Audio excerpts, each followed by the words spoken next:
Good morning, my dear students. Today's class we deals with the block for Unit 3 Elizabethan era. Here in this chapter, we have to deal with some important matters like Queen Elizabeth I. She is also referred as a Virgin Queen.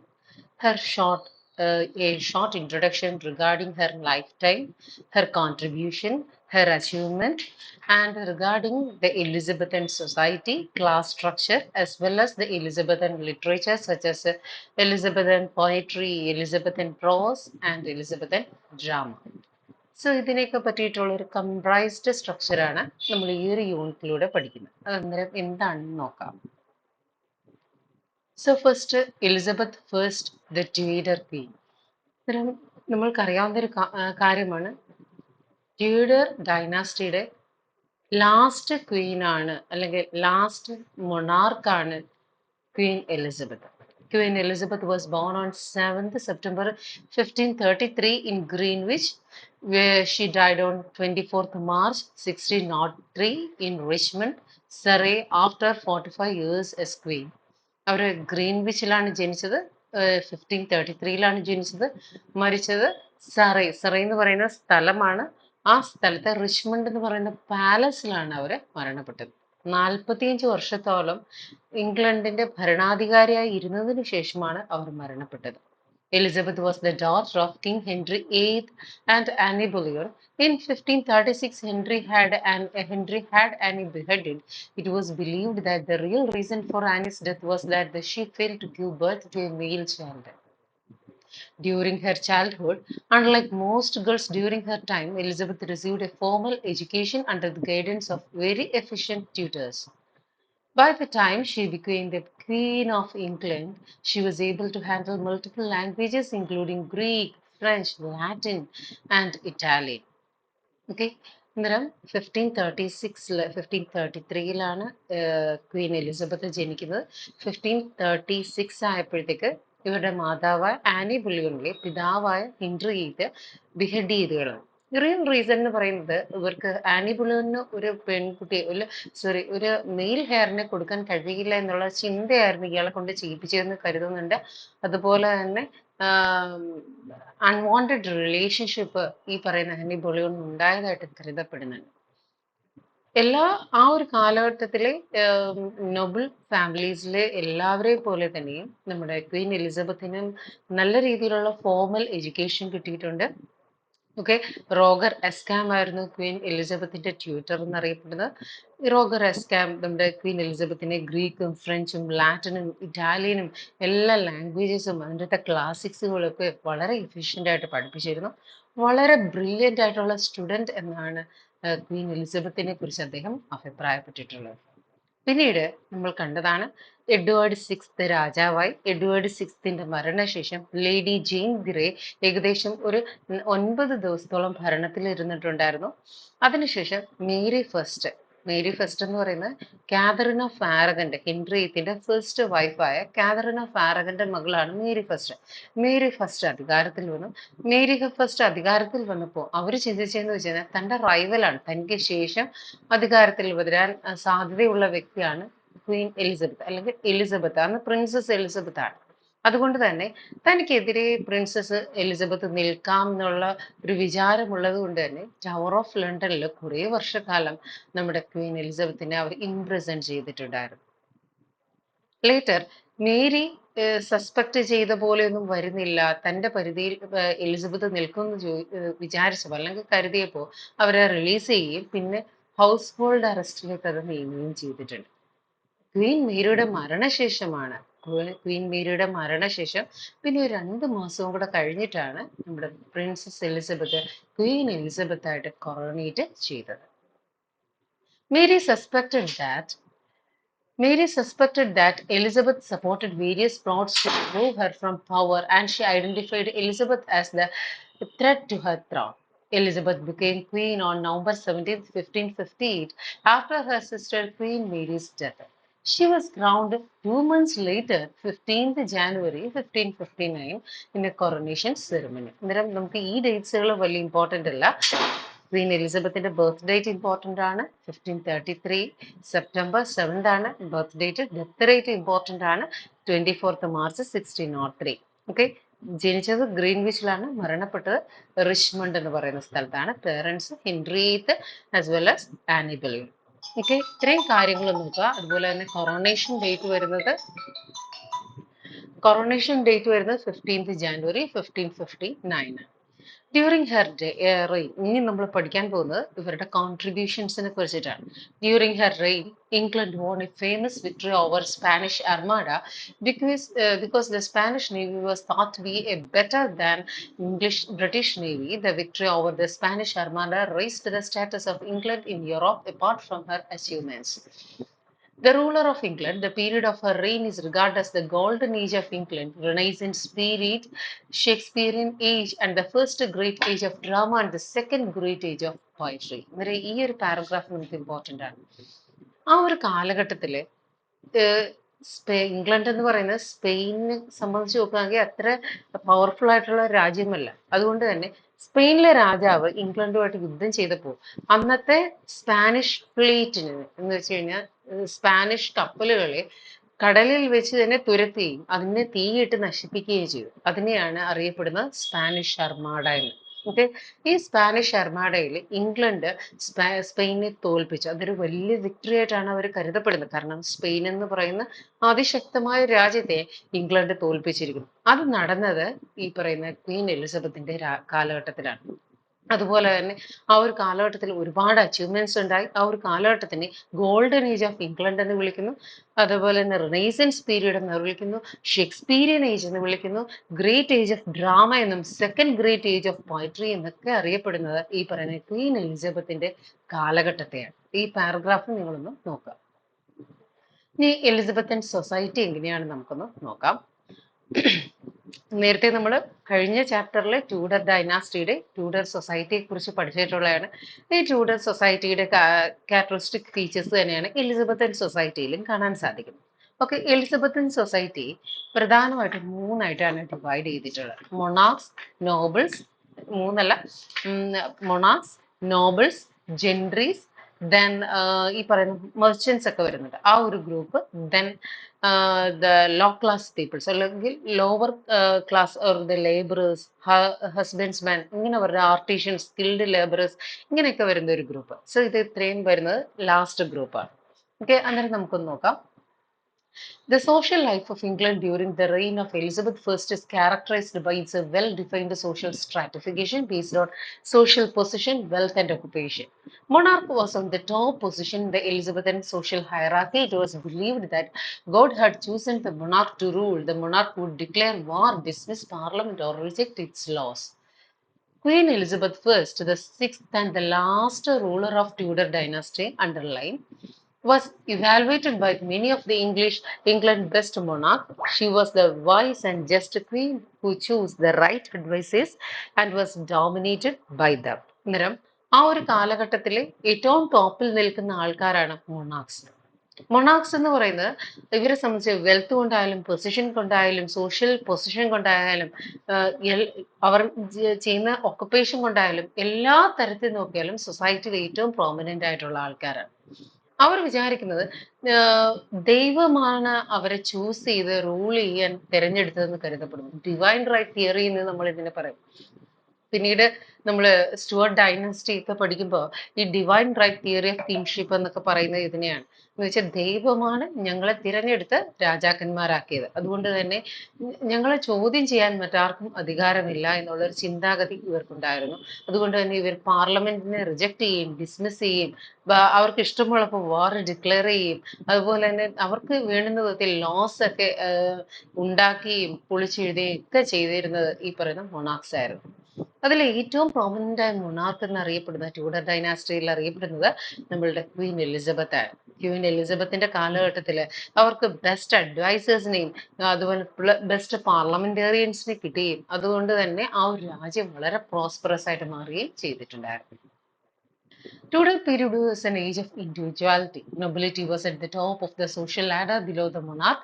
These men were rich and powerful and they had large households. Within the nobility, there was a distinction between old families and new ones. Most of the old families were Catholic and the new families were Protestant. A person becomes a member of nobility by birth or by grant from the crown. Noble titles were hereditary, passing from generation to generation. Such titles include Duke and the Earl of England. Most of the members of Queen Elizabeth Council and the chief officers in the counties came from noble families. They were expected to serve in an office at their own expense. ഇനി മൊണാക്സിന് തൊട്ട് താഴെ വരുന്ന ആൾക്കാരാണ് nobles അല്ലെങ്കിൽ nobility എന്ന് പറയും. Okay, ഇവരെന്ന് പറയുന്നത് highly rich ആണ്, പവർഫുൾ ആണ്, അതുപോലെ തന്നെ ഒരുപാട് വസ്തുവകകളും ഒരുപാട് കൊട്ടാരങ്ങളും ഒക്കെ ഉള്ള ആൾക്കാരാണ് നോബിൾസ്. ഈ പറയുന്ന നോബിൾസ് രണ്ട് തരക്കാരുണ്ട്. ഓൾഡ് ഫാമിലീസ് വരുന്നുണ്ട്, ന്യൂ ഫാമിലീസും വരുന്നുണ്ട്. ഓൾഡ് ഫാമിലി നോബിൾസ് എന്ന് പറയുന്നത് കൂടുതലും റോമൻ കാത്തലിസിസത്തിനെ അല്ലെങ്കിൽ കത്തോലിക് റിലീജിയനെ പിന്താങ്ങുന്നവരാണ്. ന്യൂ നോബിൾസ് എന്ന് പറയുന്നത്, ന്യൂ വെൽത്തിമൻ നോബിൾസ് എന്ന് പറയുന്നത് അവർ കൂടുതലും പ്രൊട്ടസ്റ്റന്റ്സിന് അല്ലെങ്കിൽ പ്രൊട്ടസ്റ്റന്റാനിസത്തിനെ ഫേവർ ചെയ്യുന്ന ആൾക്കാരാണ്. ഓക്കെ, ഈ നോബിൾസിന് അവരുടെ നൊബിലിറ്റി ഹെറിഡിറ്ററി ആയിട്ട് അല്ലെങ്കിൽ ജനറേഷൻസ് ആൻഡ് ജനറേഷൻസ് ഇങ്ങനെ പാസ് ചെയ്തു വരുന്നതാണ് ഇവരുടെ ഈ നൊബിലിറ്റി എന്ന് പറയുന്നത്. കൂടുതലും അവർക്ക് ഡ്യൂക്ക്, ഏള് ഇങ്ങനെയൊക്കെയുള്ള പട്ടങ്ങളൊക്കെ കിട്ടാറുണ്ട്. ചില ആൾക്കാർക്ക് ബൈ ബർത്ത് കിട്ടുമെങ്കിൽ ചില ആൾക്കാർക്ക് അവർ ചെയ്യുന്ന വീരസാഹസ്യ കൃത്യങ്ങളിലൂടെ അല്ലെങ്കിൽ അവർ യുദ്ധങ്ങളിൽ ഒരുപാട് നേട്ടങ്ങൾ കൈവരിക്കുന്നതിലൂടെ അവർക്ക് രാജാവ് പതിച്ചു നൽകുന്ന അല്ലെങ്കിൽ അവർക്ക് കൊടുക്കുന്ന ഒരു സമ്മാനമായിട്ട് ഒരു ഏൾഡം അല്ലെങ്കിൽ ഡ്യൂക്ഡം ഒക്കെ അവർക്ക് കൊടുക്കാം. സോ അങ്ങനെ അവർക്ക് എന്ത് കിട്ടുന്നു? ആ പദവി കിട്ടും. ഇങ്ങനെ പലർക്കും പല പദവികളും വസ്തുക്കളും കൊട്ടാരങ്ങളും ഒക്കെ കിട്ടുന്നുണ്ട്. പക്ഷെ ഇവര് രാജാവിന്റെ ഭാഗമായിട്ട് കൊട്ടാരത്തിൽ തന്നെ ഉണ്ടായിരിക്കും. ഇവരുടെ ഓഫീസിലെ ചിലവുകളും മറ്റു കാര്യങ്ങളും ഒക്കെ അതുപോലെ തന്നെ ഇവരുടെ കൊട്ടാരത്തിലെ ചിലവുകളെല്ലാം ഇവർ തന്നെയാണ് വഹിക്കേണ്ടത്. Then next class വരുന്നതാണ് gentry. Gentry class. The gentry class that was just below the nobility included knights, squires, gentlemen and gentlewomen who did not work with their hands for a living. Their numbers grew during Queen Elizabeth's reign and became the most important social class in England. Wealth was the key to becoming a part of gentry class. This class was made up of people who were not born of noble birth but become wealthy landowners. The rise of gentry was a dominant feature of Elizabethan society. അന്നേരം Gentry എന്ന് പറയുന്നത് അവർക്ക് highly rich ആണ്, പക്ഷേ ഈ പറഞ്ഞ പോലുള്ള nobility ഇവർക്കില്ല. എന്ന് വെച്ച് കഴിഞ്ഞാൽ ഈ പറഞ്ഞ പോലുള്ള ഡ്യൂക്ഡമോ ഏൾഡമോ അങ്ങനെയുള്ള കാര്യങ്ങളൊന്നുമില്ല, പക്ഷെ ഹൈലി റിച്ച് ആണ്. ഈ ഒരു കാറ്റഗറി വരുന്ന ആൾക്കാരാണ് നൈറ്റ്സ്, സ്ക്വയേഴ്സ്, ജെന്റിൽമെൻസ്, ഈ ഒരു ജെന്റിൽ വിമൻ, ഇവരൊക്കെ ഈ ഒരു കാറ്റഗറി വരും.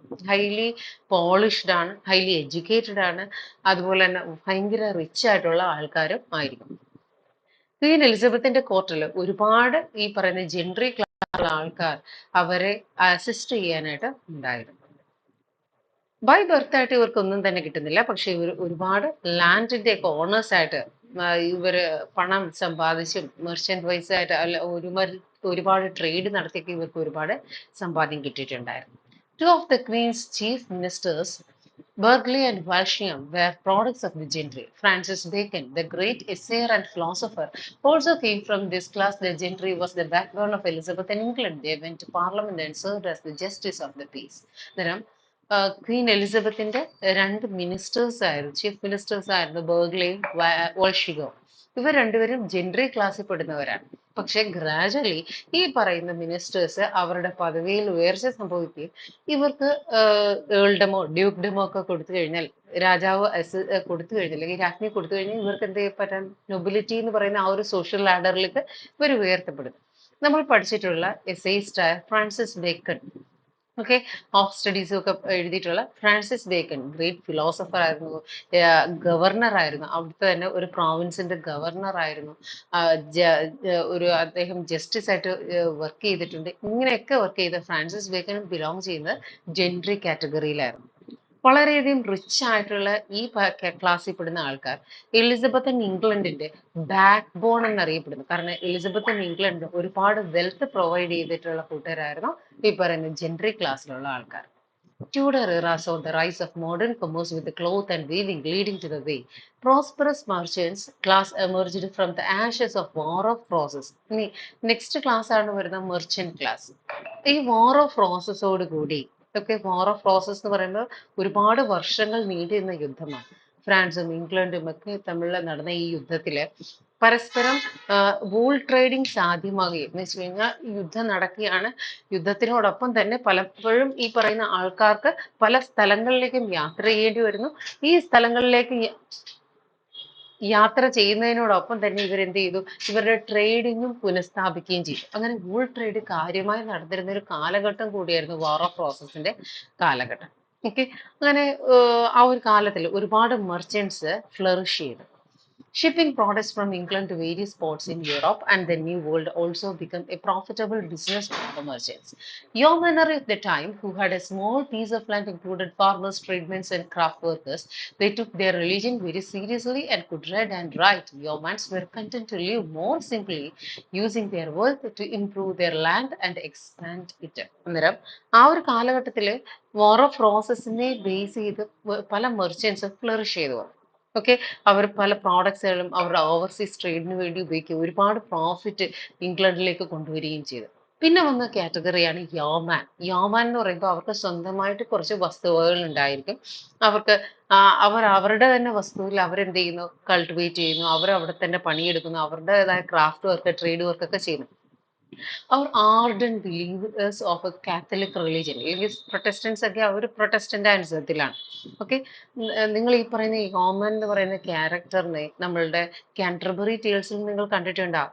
ഓക്കെ, കാൻറ്റർബറി ടേൽസിൽ നൈറ്റിന്റെ ഒപ്പം നിൽക്കുന്ന വ്യക്തിയാണ് യോമാൻ. അന്നേരം ആർഡൻ ബിലീവേഴ്സ് ആയിരിക്കും. അവർ വളരെ സിമ്പിൾ ലൈഫാണ് നയിക്കുന്നത്. അതുപോലെ തന്നെ അവർ പണിയെടുക്കുകയും അവരുടെ ലാൻഡിനെ എക്സ്പാൻഡ് ചെയ്യാൻ അവർ ശ്രമിച്ചിരുന്നു. ഈ ലാസ്റ്റ് ക്ലാസ്സിൽ വരുന്ന ആൾക്കാരാണ് ലോവർ ക്ലാസ് പീപ്പിൾ, അല്ലെങ്കിൽ ലേബറേഴ്സ് എന്നറിയപ്പെടുന്നത്. ഇത് ഇൻക്ലൂഡ് പുവർ ഹസ്ബൻഡ്മെൻ. കണ്ടോ, ഹസ്ബൻഡ്മെൻ കണ്ടോ, അന്നേരം പാവപ്പെട്ട ഭർത്താക്കന്മാരെന്ന് തെറ്റിദ്ധരിക്കരുത്. പണ്ട് കാലങ്ങളിൽ സ്വന്തം എന്ന് വെച്ച് കഴിഞ്ഞാൽ സ്വന്തമായി പുരയിടമില്ലാതെ, ലാൻഡ് ഇല്ലാതെ മറ്റു വല്ലയിടവും പോയി ആരുടെയെങ്കിലും അടിമവേല ചെയ്യുന്ന ആൾക്കാരെ പറഞ്ഞിരുന്ന പേരാണ് ഹസ്ബൻഡ്. ഓക്കെ, മറ്റൊരാളുടെ അണ്ടറിൽ ജോലി ചെയ്തിരുന്ന ആൾക്കാരെ പറഞ്ഞിരുന്ന പേരാണ് ഹസ്ബൻഡ്.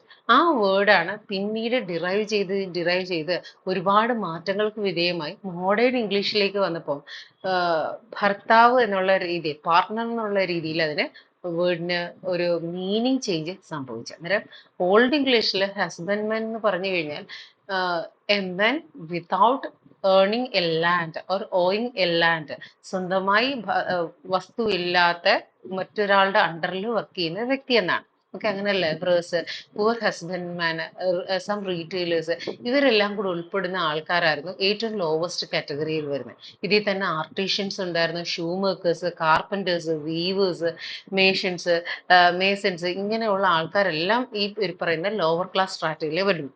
പക്ഷെ ഇവരുടെ ആവശ്യം അവിടെ ഏറെ ആവശ്യമുണ്ട്. കാരണം ഗവൺമെന്റിന് ഒരുപാട് പ്രോജക്റ്റുകൾ നടത്തുന്നതിനും, ഗവൺമെന്റിന് അല്ലെങ്കിൽ ആ ഒരു കാലഘട്ടം എന്ന് പറയുന്നത് ഒരുപാട് ഡെവലപ്മെന്റിന്റെ കാലഘട്ടമാണ്. ആ ഒരു ഡെവലപ്മെന്റിന്റെ കാലഘട്ടത്തിൽ ഈ സ്കിൽഡ് ആർട്ടിഷ്യൻസിന്റെ, ഷൂമേക്കേഴ്സിന്റെ, കാർപ്പൻറ്റേഴ്സിന്റെ, മേസൻസിന്റെ ഒക്കെ ആവശ്യമുണ്ടായിരുന്നു. ഇവരെയൊക്കെ അസിസ്റ്റ് ചെയ്യുന്ന തരത്തിൽ ഒരു യൂണിഫോം ചെയ്യാനും ഇവരെയൊക്കെ സൂപ്പർവൈസ് ചെയ്യാനും ആൾക്കാരുണ്ടായിരുന്നു. അങ്ങനെ എലിസബത്ത് ഇംഗ്ലണ്ടിലാണ് ആദ്യമായിട്ട് ഈ പറയുന്ന ഒരു പുവർ ലോ എന്ന് പറയുന്ന ലോ എസ്റ്റാബ്ലിഷ് ചെയ്യുന്നു. Okay, labourers class. The result was the famous Elizabeth and poor law, which resulted in one of the world's first government sponsored welfare programme. ലോകത്തിൽ ആദ്യമായിട്ട് തൊഴിലാളികൾക്ക് വേണ്ടിയിട്ടുള്ള ഒരു വെൽഫെയർ പ്രോഗ്രാം സ്റ്റാർട്ട് ചെയ്തത് Elizabethan ഇംഗ്ലണ്ടിലാണ്. എലിസബത്തൻ കാലഘട്ടത്തിലാണ് അത് ചെയ്തതും ക്വീൻ എലിസബത്ത് ആണ്. Elizabeth first brilliantly framed and followed the policy of balance and moderation both inside and outside the country. A working compromise was reached with Scotland. Rebellious northern barons were kept in check. She therefore could successfully establish peace in traditionally disturbed border areas. And under her able administration, English national life rapidly and strictly progressed. ശരിക്കും പറഞ്ഞാൽ അവർ ഒരു വ്യക്തമായ policy അവർക്കുണ്ടായിരുന്നു. ഒന്നിനെ അവർ ഒരുപാട് പുകഴ്ത്തിയോ അല്ലെങ്കിൽ ഇഴ്ത്തിയോ ചെയ്തിരുന്നില്ല. ഒരു moderation, ഒരു ബാലൻസ് അവർ രാജ്യത്തിനകത്തും പുറത്തും കീപ്പ് ചെയ്തിരുന്നു. സ്കോട്ട്ലൻഡുമായിട്ട് അവരുടെ അയൽ രാജ്യങ്ങളുമായിട്ട് അവർ സന്ധി പ്രഖ്യാപിച്ചിരുന്നു.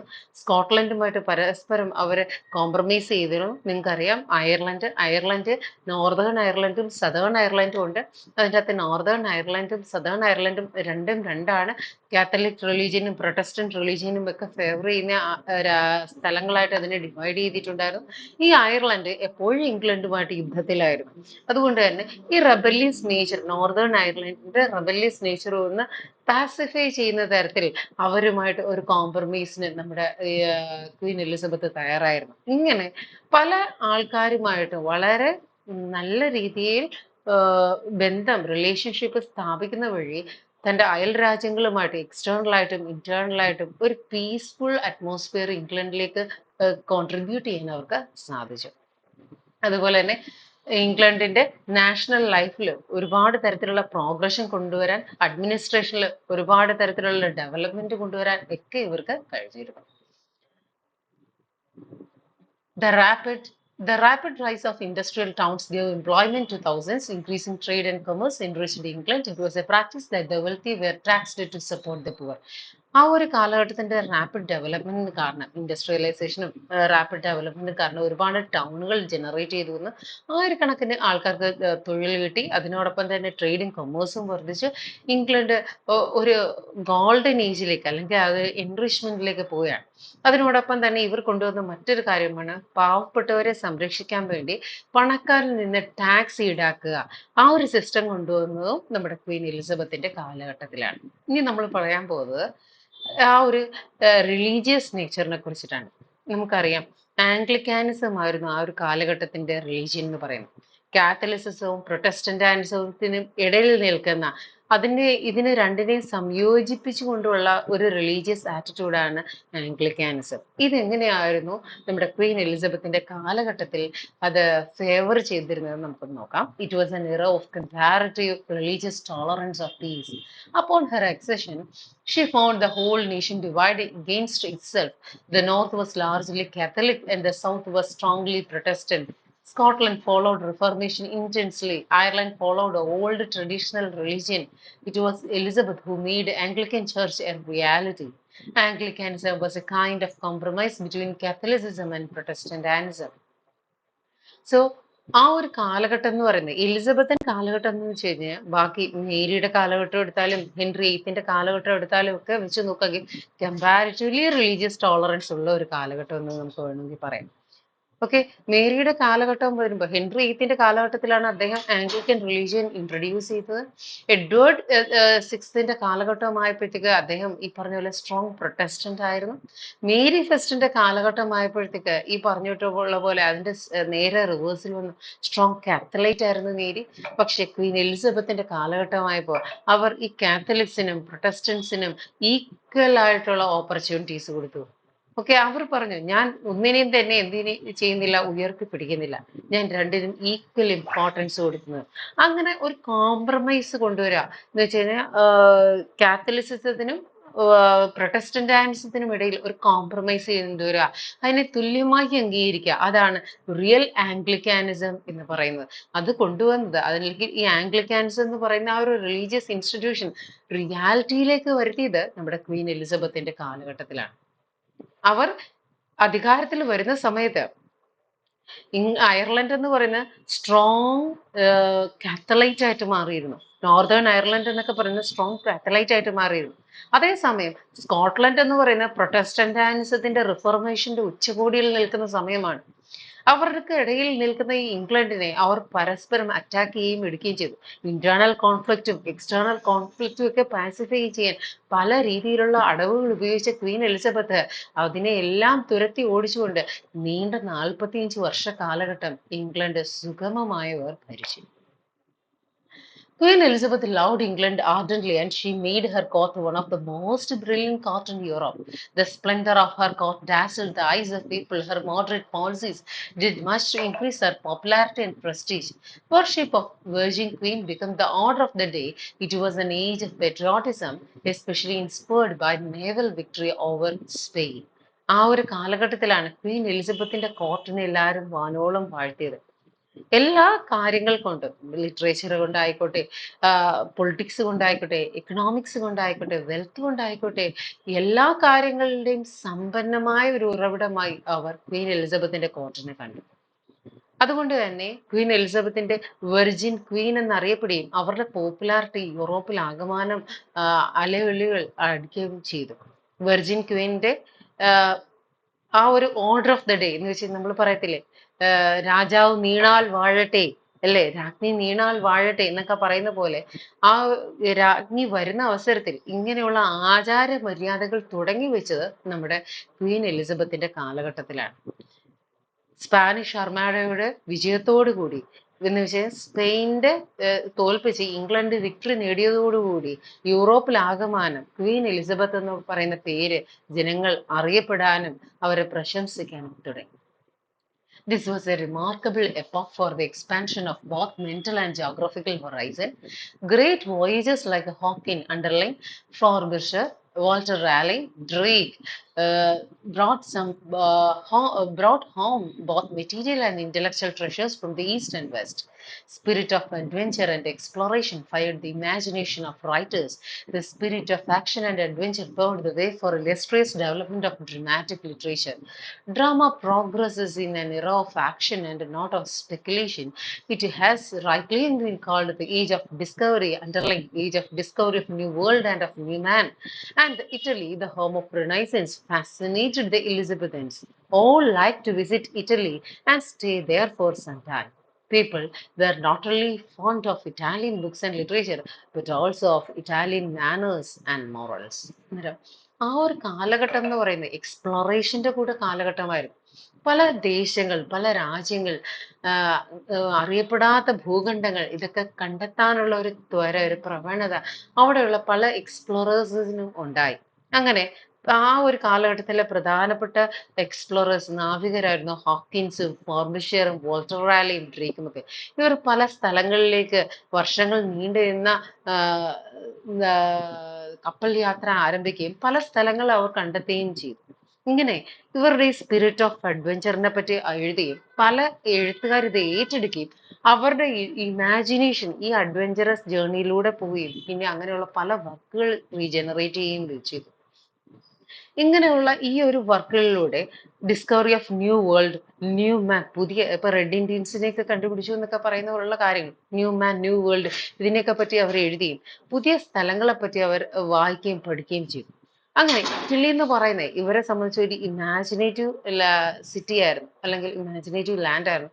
ആ ഇറ്റലി ഇറ്റലിയിലേക്ക് ഇവർ യാത്ര നടത്തുകയും ഒരുപാട് ആൾക്കാർ ഇറ്റലി വിസിറ്റ് ചെയ്യാനും എടുക്കാനും ഒക്കെ ആഗ്രഹം പ്രകടിപ്പിക്കുകയൊക്കെ ചെയ്തു. ഇറ്റാലിയൻ മാനേഴ്സും മോറൽസും ഇറ്റാലിയൻ ലിറ്ററേച്ചറും ഒക്കെ പിന്തുണയ്ക്കുകയും ഇവർ കൂടുതൽ അതിലേക്ക് ആ ഒരു മാനറിസംസിലേക്ക് വഴിവീഴുകയും ചെയ്ത കാലഘട്ടമായിരുന്നു എലിസബത്തൻ കാലഘട്ടം. എന്ന് വെച്ചാൽ Italian literature, Italian culture, Italian manners ഇതിനെയൊക്കെ പിന്തുണയ്ക്കുകയും അല്ലെങ്കിൽ അതിനെ ഫേവർ ചെയ്യുകയും ചെയ്ത ഒരു കാലഘട്ടമായിരുന്നു എലിസബത്തൻ ഏജ് എന്ന് പറയും.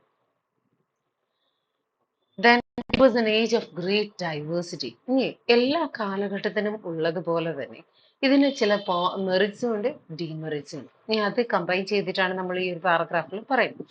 It was an age of great diversity and contradictions. It was an age of light and darkness, of reason and of unreason, of wisdom and of foolishness, of hope and despair. The barbarity and backwardness, ignorance and superstition of the Middle Ages still persisted. Disorder, violence, bloodshed, tavern brawls still prevailed. Highway robberies, as mentioned in Henry's Sixth Part of First, were very common.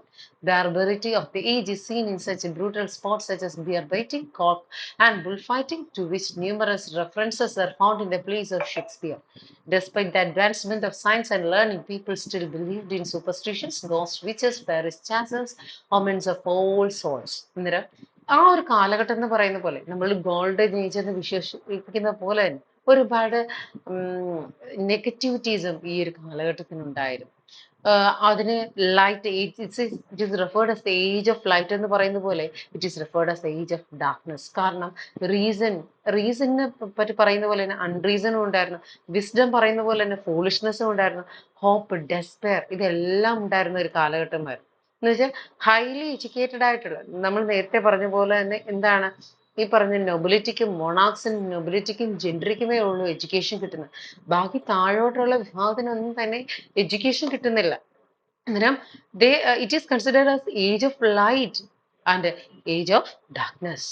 It is considered as the age of reason and the age of unreason. കാരണം മുകളിലുള്ളവർക്ക് അത് ലോജിക്കായിട്ടും reasonable ആയിട്ടും ചിന്തിക്കാൻ കഴിയുന്നുള്ളൂ, താഴെയുള്ളവർക്ക് അത് പറ്റുന്നില്ല.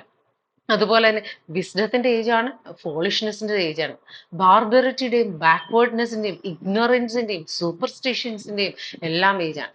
ആ ഒരു കാലഘട്ടത്തിലെ ആൾക്കാര്, മിഡീവൽ ഏജിലെ ആൾക്കാർ കൂടുതലും വിച്ചസിലും ഗോസ്റ്റിലും അതുപോലെ തന്നെ എന്താ ഈ പറഞ്ഞിട്ടുള്ള പോലെയുള്ള ബ്ലാക്ക് മാജിക്കിലും ഒക്കെ വിശ്വസിച്ചിരുന്നു. അതുകൊണ്ടാണ് ക്രിസ്റ്റഫർ മാർലോയുടെ ഡോക്ടർ ഫോസ്റ്റസിൽ ബ്ലാക്ക് മാജിക്കിനെ കുറിച്ചും സാത്താനെ കുറിച്ചും പറയുന്നതും നമ്മളുടെ ഷേക്സ്പിയറിന്റെ മാക്ബത്തില് നമ്മള് ഗോസ്റ്റുകള് വിച്ചസ് ഒക്കെ അപ്പിയർ ചെയ്യുന്നതായിട്ടൊക്കെ പറയും. അന്നേരം ആ ഒരു കാലഘട്ടത്തിൽ ഇതൊക്കെ അവർ വിശ്വസിച്ചിരുന്നു എന്നുള്ളതാണ്.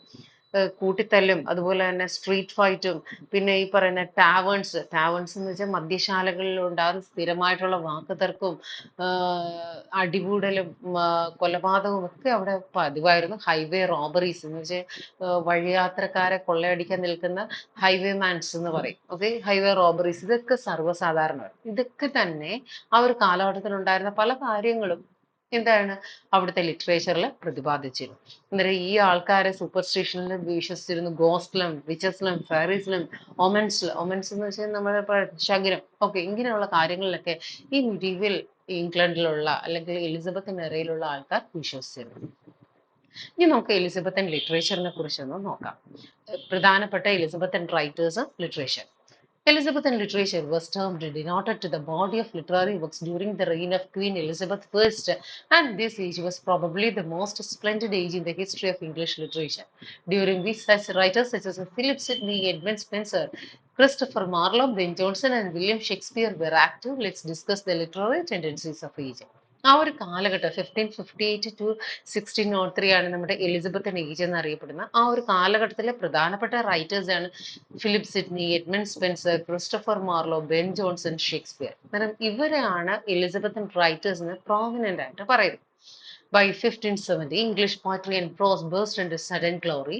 Though the poetical production was not quite equal to the dramatic poetry enjoyed its heyday during the Elizabethan age, it was nevertheless of the great and original beauty. A large number of lyrics and sonnets were produced. England became the nest of singing birds. Underline, England became the nest of singing birds. A decisive shift of taste towards fluent artistry displaying its own grace and sophistication was announced in the work of Edmund Spenser and Philip Sidney. അന്നേരം 1570s കൂടി English പോയട്രിയും പ്രോസും ഒക്കെ ഒരു ഗ്ലോറിയിലേക്ക് വഴിമാറിയ ഒരു കാലഘട്ടം. അന്നേരം golden age of drama എന്നറിയപ്പെടുന്നത് നമ്മുടെ Elizabethan ഇറയാണ്. Second golden age of drama അല്ലെങ്കിൽ second golden age of poetry and prose എന്നറിയപ്പെടുന്നത് എലിസബത്തൻ കാലഘട്ടം. സെക്കൻഡ് ആണ്. ഗോൾഡൻ ഏജ് എന്നറിയപ്പെടുന്നത്, ഗോൾഡൻ ഏജ് ഓഫ് ഡ്രാമ എന്നറിയപ്പെടുന്നത് എലിസബത്തൻ ഏജ് ആണ്. അന്നേരം ആ ഒരു കാലഘട്ടത്തിലാണ് കൂടുതൽ ഇന്നവേറ്റീവ് ആയിട്ടുള്ള പോയട്രി ഒക്കെ എമർജ് ചെയ്തു വന്നത്. പ്രധാനപ്പെട്ട പോയിറ്റ്സ് ആയിട്ടുള്ള എഡ്മിൻ സ്പെൻസറും ഫിലിപ്പ് സിഡ്നിയൊക്കെ അവർ വളരെ ആർട്ടിസ്റ്റിക്കലായിട്ട് വളരെ ക്രിയേറ്റീവായിട്ട് പുതിയ രീതിയിലുള്ള പോയട്രീസ് ഒക്കെ പോയിംസുകളൊക്കെ അവർ എഴുതാൻ തുടങ്ങി. ആ ഒരു കാലഘട്ടത്തിനെ പറയുന്നത് England become the nest of singing birds എന്നാണ്. Okay, then it is also regarded as an era of sonnets as it was very popular. It was introduced in the English by Thomas Yat and Henry Howard, Earl of Surrey. Early in the 16th century, they introduced the Petrarchan sonnets. Shakespeare made changes to Italian model and introduced his own style, now known as the English sonnet or the Shakespearean sonnet. England ആ ഒരു Sonet എന്ന് പറയുന്ന Sonet structure ശരിക്കും പറഞ്ഞു കഴിഞ്ഞാൽ emerge ചെയ്ത് ഇറ്റലിയിലാണ്. Okay, ഇറ്റലിയിൽ പെട്രാർക്കാണ് അത് കൊണ്ടുവന്നത്. ഇറ്റലിയിലേക്ക് യാത്ര ചെയ്ത ഏൾ ഓഫ് സറയും ഹെൻറി ഹൊവാർഡും, okay, Henry Howard, Thomas Wyatt or earl of Surrey. Thomas യാട്ടിനെയാണ് നമ്മൾ ഏൾ ഓഫ് സറേ എന്നറിയപ്പെടുന്നത്. അതുപോലെ ഹെൻറി ഹൊവാർഡും കൂടെ ഇവിടേക്ക് വന്നു ഇറ്റലി വിസിറ്റ് ചെയ്തതിനു ശേഷം അവർ തിരികെ വന്നപ്പോൾ അവർ ഈ പറയുന്ന പെട്രാർക്കൻ സോണറ്റ് ഇംഗ്ലണ്ടിലേക്ക് കൊണ്ടുവന്നു. ആ ഒരു ഫോർമാറ്റ് ഇംഗ്ലണ്ടിലേക്ക് കൊണ്ടുവന്നു. അങ്ങനെ അത് ഇംഗ്ലീഷ് സോണറ്റ് ആയിട്ട് അവർ പ്രസിദ്ധീകരിക്കാൻ തുടങ്ങി. Shakespeare made changes to Italian model and introduced his own style, now known as English sonnet or Shakespearean sonnet. അന്നേരം നമ്മുടെ തോമസ് യാട്ടും ഹെൻറി ഹൊവാർഡും പെട്രാർക്കിൻ സോണറ്റ് ഇറ്റലിയിൽ പോയിട്ട് അത് കൊണ്ടുവരികയും അത് ഇംഗ്ലണ്ടിൽ പ്രസിദ്ധീകരിക്കുകയും ചെയ്തു. ഷേക്സ്പിയർ, ആ കാലഘട്ടത്തിലെ റൈറ്ററായ ഷേക്സ്പിയർ ഈ പെട്രാർക്കിൻ സോണറ്റ് എടുക്കുകയും അതിൻ്റെ അകത്ത് തൻ്റെതായ ചില മാറ്റങ്ങൾ കൊണ്ടുവരികയും അദ്ദേഹം തൻ്റെതായ ചില സോണറ്റുകൾ അത് വഴി എഴുതി പ്രസിദ്ധീകരിക്കുകയും ചെയ്ത് അതിനെ ഇംഗ്ലീഷ് സോണറ്റ് എന്നുള്ള ഫോർമാറ്റിൽ അല്ലെങ്കിൽ ഷേക്സ്പീരിയൻ സോണറ്റ് എന്നുള്ള ഫോർമാറ്റിൽ അതിനെ ആക്കുകയും ചെയ്തു. എങ്ങനെയാണ് ഇംഗ്ലീഷ് സോണറ്റ് അല്ലെങ്കിൽ ഷേക്സ്പീരിയൻ സോണറ്റ് ഉണ്ടാകുന്നത്? യഥാർത്ഥത്തിൽ സോണറ്റ് എന്ന് പറയുന്നത് ഇറ്റലിയിൽ ഉത്ഭവിച്ചതാണ്. അത് കൊണ്ടുവന്നത് പെട്രാർക്കാണ്. പെട്രാർക്കിന്റെ സോണറ്റിനെ നമ്മുടെ തോമസ് യാട്ടും ഹെൻറി ഹൊവാർഡും ഇറ്റലിയിൽ പോവുകയും വിസിറ്റ് ചെയ്യും. അത് ഇറ്റലിയിൽ നിന്ന് ഇംഗ്ലണ്ടിലേക്ക് കൊണ്ടുവരികയും ചെയ്തു. അതിനെ മോഡിഫൈ ചെയ്ത് ഷേക്സ്പിയർ ആണ്. മോഡിഫൈ ചെയ്ത് അദ്ദേഹം ഇംഗ്ലീഷ് സോണറ്റ് അല്ലെങ്കിൽ ഷേക്സ്പീരിയൻ സോണറ്റ് എന്നുള്ള ഫോമിലേക്ക് എഴുതി. സോ ഇതാണ്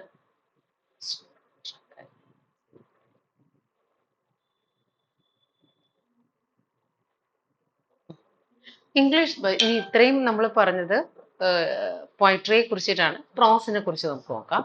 English prose already had a significant tradition from the Anglo-Saxon period, which was continued during the second half of the Middle English period. Elizabethan prose continued the journey. Further stimulus from the growth of prose was the religious upheaval that took place in the middle of the century. The desire of reformers to address as comprehensive an audience as possible. Bishop and the boy who followed the plough, as William Tyndale put it, produced the first true classics of English prose.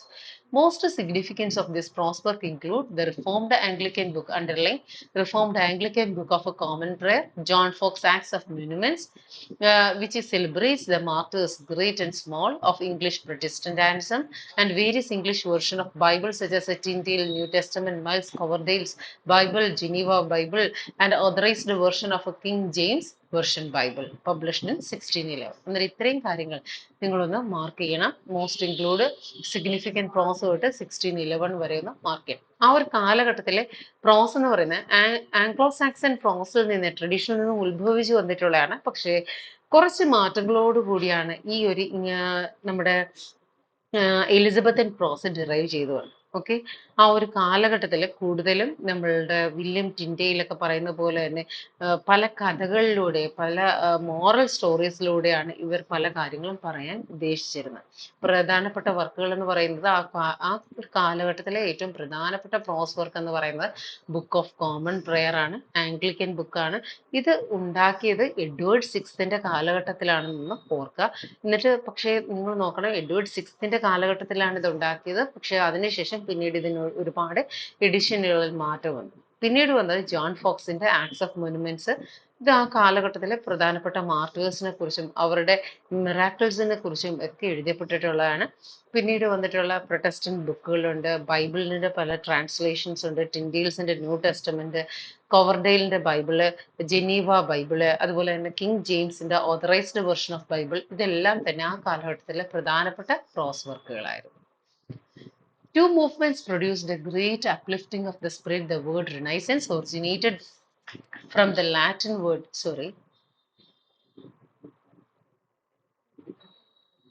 In the Elizabethan age, two potent forces of Renaissance and Reformation blended and co-opted each other. അന്നേരം ഈ ഒരു കാലഘട്ടത്തിൽ Elizabethan age എന്ന് പറയുമ്പോൾ റിനൈസൻസും റിഫർമേഷനും ഒരുമിച്ച് അല്ലെങ്കിൽ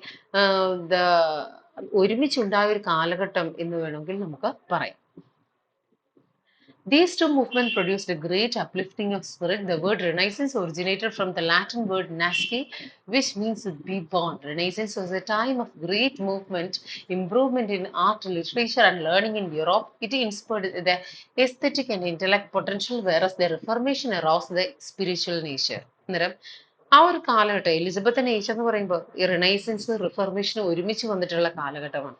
renaissance എന്ന് പറഞ്ഞു കഴിഞ്ഞാൽ നാസ്കി എന്ന് പറയുന്ന ലാറ്റിൻ വേർഡിൽ നിന്നാണ് ഇത് ജനറേറ്റ് ചെയ്ത് അതിന്റെ അർത്ഥം ബി ബോൺ എന്നാണ്. റിനൈസൻസ് കാരണമായിട്ട് ആർട്ടിലും ലിറ്ററേച്ചറിലും ഒക്കെ ഒരുപാട് മാറ്റങ്ങൾ, ലേണിംഗിലും നോളജിലൊക്കെ ഒരുപാട് മാറ്റങ്ങൾ, ഇംപ്രൂവ്മെന്റ് കൊണ്ടുവരാൻ ആർക്ക് സാധിച്ചു? റിനൈസൻസിന് സാധിച്ചു, നവോത്ഥാനത്തിന് സാധിച്ചു. റിഫർമേഷൻ എന്ന് പറയുന്നത് ആർട്ടിലും ലിറ്ററേച്ചറിലും അല്ല അത് ചേഞ്ചസ് കൊണ്ടുവന്ന് മറിച്ച് സ്പിരിച്വാലിറ്റിയിലാണ്. സ്പിരിച്വൽ നേച്ചർ, റിലീജിയനിൽ മാറ്റം കൊണ്ടുവന്നതാണ് റിഫർമേഷൻ എങ്കിൽ കലയിലും സാഹിത്യത്തിലും മാറ്റം കൊണ്ടുവന്നതാണ് റിനൈസൻസ്. ഇത് രണ്ടും ഒരുമിച്ചുണ്ടായ കാലഘട്ടമായിരുന്നു എലിസബത്തൻ കാലഘട്ടം. അന്നേരം അത് രണ്ടും ഒന്ന് നിങ്ങൾ മാർക്ക് ചെയ്യുക. Though the passion for classical learning was a rich and worthy enthusiasm, it became a danger to language.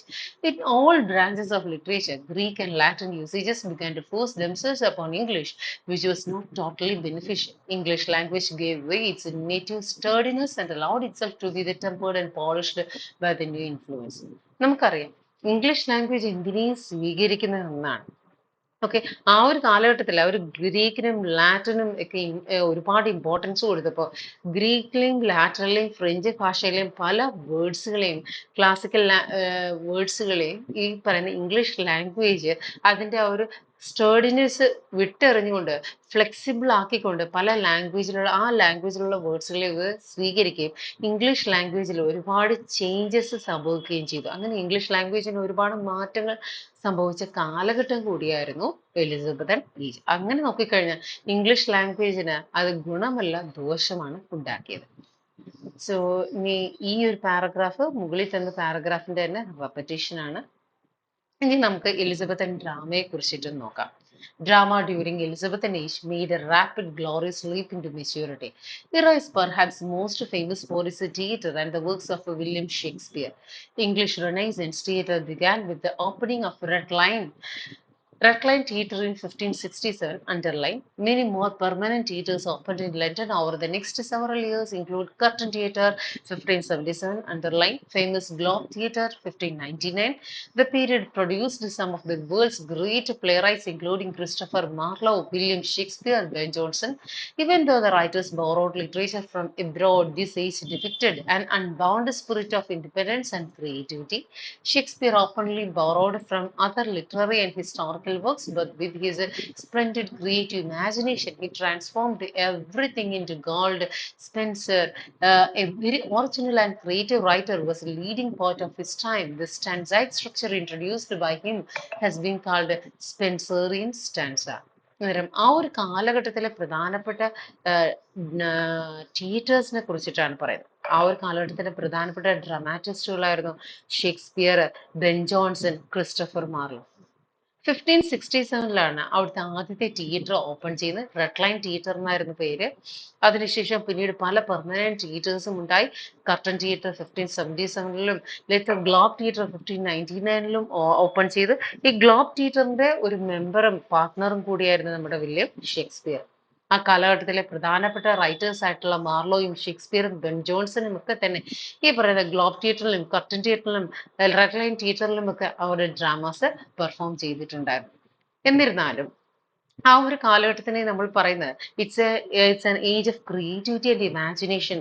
എന്നിരുന്നാലും ഷേക്സ്പിയർ ആയിക്കോട്ടെ, മാർലോ ആയിക്കോട്ടെ, അവരുടെ വർക്കിന്റെ സോഴ്സസുകളൊക്കെ പല വർക്കുകളിൽ നിന്നും കടമെടുത്താണ്. സ്പാനിഷ് ലാംഗ്വേജിൽ നിന്നും, ഗ്രീക്ക് ലാംഗ്വേജിൽ നിന്നും, ഇറ്റാലിയൻ ലാംഗ്വേജിൽ നിന്നും ഒക്കെ കടമെടുത്ത് ക്ലാസിക്കൽ വർക്കുകളിൽ നിന്ന് കടമെടുത്ത കഥകളിലൂടെയാണ് അവർ എഴുതിയത്. പക്ഷെ അവർ ആ കഥകൾ ഡയറക്റ്റായിട്ട് എഴുതി വെക്കുക ചെയ്തത് ആ കഥകളെ സോഴ്സ് ചെയ്തുകൊണ്ട് തങ്ങളുടെ ഇമാജിനേഷനെ വിപുലീകരിക്കുന്ന തരത്തിൽ ഒരുപാട് മാറ്റങ്ങൾ കൊണ്ടുവന്ന് വളരെ ഇന്നോവേറ്റീവ് ആയിട്ടാണ് അവർ അതിനെ അവതരിപ്പിച്ചത്. അതുകൊണ്ട് തന്നെയാണ് we can call them as the creative writers എന്ന് അറിയപ്പെടുന്നത്. അതുപോലെ തന്നെ ആ ഒരു കാലഘട്ടത്തിലെ ഒരു ഇന്നോവേറ്റീവ് സ്റ്റാൻസായിക് ഫോം കൊണ്ടുവന്നതാണ് Edmund Spencer. Edmund Spencer introduce ചെയ്ത സ്റ്റാൻസായിക് സ്ട്രക്ചറാണ് സ്പെൻസേറിയൻ സ്റ്റാൻസ. ഒരു 9 ലൈൻ സ്റ്റാൻസയാണ് സ്പെൻസേറിയൻ സ്റ്റാൻസ വരുന്നത്. ഓക്കെ, ഇത് ഇൻട്രൊഡ്യൂസ് ചെയ്ത് എഡ്മണ്ട് സ്പെൻസർ ആണ്. എലിസബത്തൻ ഏജിലാണിത് കൊണ്ടുവന്നത്. ഇതെന്ന് പറയുന്നത് നമ്മൾ കാണുന്ന ഗ്ലോബ് തിയേറ്റർ ആണ്. അന്നത്തെ കാലഘട്ടത്തിലെ തിയേറ്ററിന്റെ സ്ട്രക്ചറാണ് ഇത് വരുന്നത്. ഒരു റൗണ്ട് ഷേപ്ഡ്, ഒരു സെമി സർക്കിൾ ഷേപ്ഡ് ആണ് ഇത് ഉണ്ടായിരിക്കുക. ഈ പറയുന്ന ഇതിനെ നമ്മൾക്ക് ഗാലറി എന്ന് വേണമെങ്കിൽ പറയാം. ഇവിടെ ഓരോരുത്തരുടെയും ലെവൽ സ്റ്റാറ്റസ് അനുസരിച്ച് അവർക്ക് ഗാലറിയിലിരുന്ന് വളരെ ഉയരത്തിലിരുന്നുകൊണ്ട് ഇത് കാണാൻ സാധിക്കും. ഇവിടെയാണ് ആൾക്കാരെ പെർഫോം ചെയ്യുക. വളരെ റേറ്റ് കുറഞ്ഞിട്ട് അല്ലെങ്കിൽ പെസൻസ് ആയിട്ടുള്ള ആൾക്കാർ വന്ന് താഴെ ഇരുന്നിട്ടാണ് ഇത് കാണുന്നത്. ഓക്കെ, ഇങ്ങനെയുള്ള ഏറ്റവും ചീപ്പ് റേറ്റിനൊക്കെ വന്നിരിക്കുന്ന ആൾക്കാർ ഈ താഴെയുള്ള ഭാഗത്ത് മണ്ണിട്ടിരിക്കുന്ന സ്ഥലത്താണ് കാണുന്നത്. ഇതെന്ന് പറയുന്നത് ആർട്ടിഷ്യൻസിന് അവർക്ക് ഒരുങ്ങാനും എടുക്കാനുള്ള സ്ഥലമാണ് ഇതിന് ബാക്കിലായിട്ട് കാണുന്നത്. Okay, so that's all about this chapter. Here in this chapter നമ്മൾ പറഞ്ഞതെന്ന് പറയുന്നത് എലിസബത്തൻ ഒരു എലിസബത്തിന്റെ ഷോർട്ട് നോട്ടിനെ കുറിച്ച് പറഞ്ഞു, അവരുടെ കോൺട്രിബ്യൂഷനെ കുറിച്ച് പറഞ്ഞു, എലിസബത്തൻ സൊസൈറ്റിയുടെ ക്ലാസ് ഡിവിഷനെ കുറിച്ച് പറഞ്ഞു, അതുപോലെ തന്നെ റിനൈസൻസ് എന്താണ്, റിഫർമേഷൻ എന്താണ്, ആ ഒരു കാലഘട്ടത്തിൽ അതെങ്ങനെയാണ് സംഭവിച്ചത്, എലിസബത്തൻ കാലഘട്ടത്തിലെ ഡൈവേഴ്സിറ്റി, നേരത്തെ പറഞ്ഞു it's an age of reason, it's an age of light and age of darkness, ഇങ്ങനെയുള്ള കാര്യങ്ങളെ കുറിച്ച് പറഞ്ഞു. ആ ഒരു കാലഘട്ടത്തിലാണ് ഒരുപാട് ഹൈവേ റോബറിയും അതുപോലെ തന്നെ ബാർബേറിയൻസും ആ പറഞ്ഞിട്ടുള്ള വിഷ് ഓമൻ ഫെയറീസ് ഇതിനെ പറ്റിയൊക്കെ അവർ വിശ്വസിക്കുന്നതെന്ന് പറഞ്ഞു. എലിസബത്തൻ പ്രോസിനെ പറ്റി പറഞ്ഞു. എലിസബത്തൻ പ്രോസിലാണ് നമ്മൾ ബൈബിളിന്റെ ട്രാൻസ്ലേഷന്, അതുപോലെ തന്നെ വില്യം ടിൻഡേൽസ് ന്യൂ ടെസ്റ്റമെന്റ്, ഇങ്ങനെയുള്ള കാര്യങ്ങളൊക്കെ നമ്മൾ പറഞ്ഞത്. എലിസബത്തൻ പോയിട്രിയെ കുറിച്ച് പറഞ്ഞു, സോണറ്റ്സിനെ കുറിച്ച് പറഞ്ഞു, പിന്നെ തോമസ് യാട്ടിന്റെയും ഹെൻറി ഹൊവാർഡിന്റെയും സോണറ്റ് തന്നെ ഇൻട്രൊഡ്യൂസ് ചെയ്തതിനും ഷേക്സ്പിയർ അതിനെ റെനോവേറ്റ് ചെയ്ത് ഷേക്സ്പീരിയൻ സോണറ്റ് അല്ലെങ്കിൽ ഇംഗ്ലീഷ് സോണറ്റ് ആക്കിയതിനെ കുറിച്ചും, എഡ്മണ്ട് സ്പെൻസറിന്റെയും ഫിലിപ്പ് സിഡ്നിയുടെയും വർക്കുകളെ കുറിച്ചും സ്പെൻസറിയൻ സ്റ്റാൻസയെ കുറിച്ചും ഒക്കെ നമ്മൾ പറഞ്ഞു. പിന്നീട് ഡ്രാമയിലേക്ക് വന്നപ്പോഴാണ് നമ്മൾ ഡ്രമാറ്റിസ്റ്റുകളായ മാർലോ, ഷേക്സ്പിയർ, ബെൻ ജോൺസൺ ഇവരെ കുറിച്ച് പറഞ്ഞതും, അതിനോടൊപ്പം തന്നെ വേരിയസ് തിയേറ്റേഴ്സ് ആയിട്ടുള്ള Red Lion theatre, Curtain theatre, Globe theatre, ഇതിനെയൊക്കെ പറ്റിയിട്ട് നമുക്കൊരു അവയർനെസ് തന്നതും ഈ ഒരു സെക്ഷനിലാണ്. So that's all about this.